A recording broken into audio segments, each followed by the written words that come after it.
నియోజకవర్గం అయ్యప్ప గుడి వద్ద నుంచి Vedayapalem centre, current office centre, ఆ యొక్క బొల్లేని హాస్పిటల్, మాగుంట సుబ్రహ్మణ్యుడి విగ్రహం వరకు, మాగుంట విగ్రహం దగ్గర నుంచి అయ్యప్ప గుడి దాకా ఈ ప్రధాన రహదారి 2,65 రూపాయల వ్యయంతో రోడ్డు అభివృద్ధి పనులు. ఇందులో ఎక్కడా గుంటలు లేకుండా చూడటం ఒక లక్ష్యం. అదేవిధంగా సర్దార్ పటేల్ విగ్రహం వద్ద, అదేవిధంగా నిపో ఫ్యాక్టరీ వద్ద ఏదైతే అది కేశవల్ నగర్ దగ్గర కూడా 200 మీటర్లు సిమెంట్ రోడ్డు నిర్మాణం చేయటం ఈ యొక్క పని ఉద్దేశం.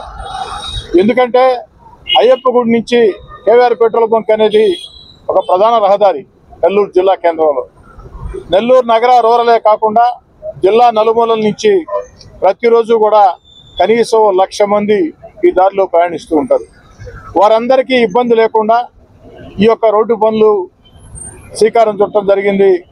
వేగవంతంగా పనులు పూర్తి చేసి అందించడం జరుగుతుంది.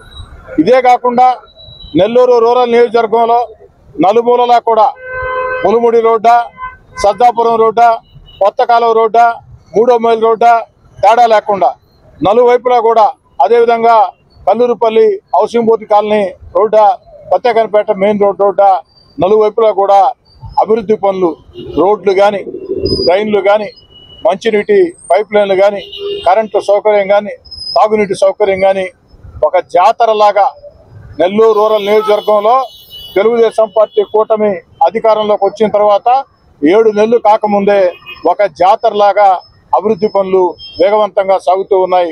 కొన్ని పూర్తి అయ్యాయి, కొన్ని జరుగుతూ ఉన్నాయి, మరికొన్ని అతి త్వరలోనే శంకుస్థాపన జరగబోతూ ఉంది. గత వైఎస్ఆర్ కాంగ్రెస్ పార్టీ ప్రభుత్వంలో నేను అధికార పార్టీకి దూరంగా జరిగిన తర్వాత అప్పటి వైఎస్ఆర్ కాంగ్రెస్ పార్టీ నాయకులు నెల్లూరు రూరల్ నియోజకవర్గంలో అభివృద్ధి అభివృద్ధి అభివృద్ధి అంటూ టెంకాయలు ఎక్కడ దొరికితే అక్కడ టెంకాయలు కొట్టేసి, టెంకాయలు కొట్టిన పక్క రోజు పని స్టార్ట్ కాని పరిస్థితి. మీడియా మిత్రులారా, నేనేదో చెప్తున్నాను కాదు, మీరే సాక్ష్యం.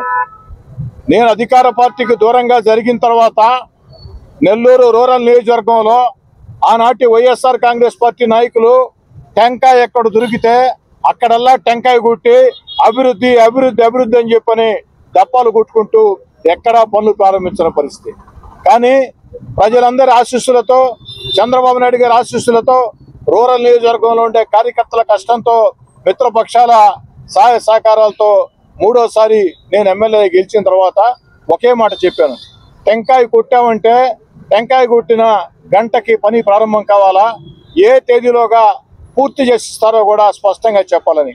అదే రీతిలో ఈ 7 నెలల్లో ఎక్కడైతే ప్రారంభోత్సవాలు చేశామో అక్కడల్లా కూడా పనులు పూర్తి కావటమా లేదా పనులు జరగటమా జరుగుతూ ఉంది. అతి త్వరలో మరిన్ని శంకుస్థాపనలు ఉన్నాయి. ఎందుకంటే ప్రజలకి చేసేది చెప్పాలా, మభ్య పెట్టకూడదు. చేతగాంది నా వల్ల కాదని చెప్తే ప్రజలు అర్థం చేసుకుంటారు. కానీ మోసం చేసేదానికి, ఎలక్షన్లు వస్తున్నాయని ఓట్లు ఎంచుకునేదానికి గత వైఎస్ఆర్ కాంగ్రెస్ పార్టీ ప్రభుత్వంలో నేను దూరంగా జరిగిన తర్వాత ఆనాటి వైఎస్ఆర్ కాంగ్రెస్ పార్టీ నాయకులు రకరకాల డ్రామాల పేరుతో టెంకాయలు గుట్టి ఎక్కడ కూడా పనులు ప్రారంభించిన పరిస్థితి. ఈనాడు ఆ పరిస్థితి లేదు. రాష్ట్ర ముఖ్యమంత్రి చంద్రబాబు నాయుడు గారు చాలా స్పష్టంగా చెప్తూ ఉన్నారు, అభివృద్ధి విషయంలో రాజీ పడే ప్రశ్నే లేదు. అభివృద్ధి, సంక్షేమం రెండు కూడా ఈ ప్రభుత్వానికి కళ్ళు. గత వైఎస్ఆర్ కాంగ్రెస్ పార్టీ హయాంలో ఆనాటి వైఎస్ఆర్ కాంగ్రెస్ పార్టీ విధానాల వల్ల రాష్ట్రం ఆర్థికంగా దివాలా తీసిన, అన్ని రకాల ఆర్థికంగా నష్టపోయినా తన అపార అనుభవంతో చంద్రబాబు నాయుడు గారు సంక్షేమ పథకాలు కొనసాగిస్తూ ఉన్నారు. మరో పక్క ఎన్నికల్లో ఇచ్చిన హామీలు ఒక్కొక్కటి నెరవేరుస్తూ వస్తున్నారు. మరో పక్క అభివృద్ధి కార్యక్రమాల జాతర రాష్ట్రం అంతా కూడా జరుగుతుంది. మరో పక్క మన బిడ్డలకు ఉద్యోగాలు వచ్చేదానికి లక్షల కోట్ల పెట్టుబడులు ప్రపంచం అంతా కూడా ఆంధ్ర వైపు చూస్తూ ఉన్నాయి. అది చంద్రబాబు నాయుడు గారి సమర్థత. అదేవిధంగా అమరావతి ఒక అద్భుతమైన రాజధాని వేగవంతంగా పరుగులు పెడుతూ ఉంది. మరోపక్క ఆంధ్రప్రదేశ్ రైతాంగం దశ దిశ మార్చే పోలవరం వేగవంతంగా అడుగులు పడుతూ ఉంది.